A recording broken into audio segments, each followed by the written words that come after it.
En weet jy wat is beet, né? Jo, ek het al gevoel, hallo is dit. Sy weet hier so bananika. Soos ook iets ek soos moes was nou nie familie nie. Nou is my motsie en so. En nou jo, wat jy al my motsie geslaan in die stilte, maar ek weet nie van nie. Ek is heel verlief en so. Ek het jou motsie geslaan. Ja, soos ons is brasse. Nie brasse nie, maar ons is kinders, ons hang saam met as mekaar sien. As die bed vibes. Maar nou het sy al my motsie, soos jy het sy slag van die skelm te bad. Ek weet die dom klong. Ek hier ook maar net saam. Jo, hy sê lekker en hier van sy nou na lang, nie van toe julle nou opbreek en toe kom die storie uit nou. Soms sy het 'n meisie bestie gehad, soos sy was nou in my posisie. Sal sy veel meisie bestie kwaad, wie sy het geweet, maar sy wil liever gesê het, want sy het gevoel is hapelikkie. So toe hou sy maar mond.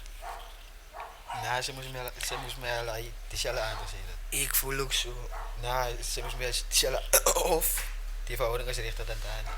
Die vriendschap is regte dan daar. Hoekom voel sy moet van my weef steeds toe? Hij is insane. Bad. Dan ek dink toe, joh. Imagine, ja. Hij is crazy. En hy, dan moet hulle nie van my kwalijk nie, maar as ek nou kom wraak vat op almal.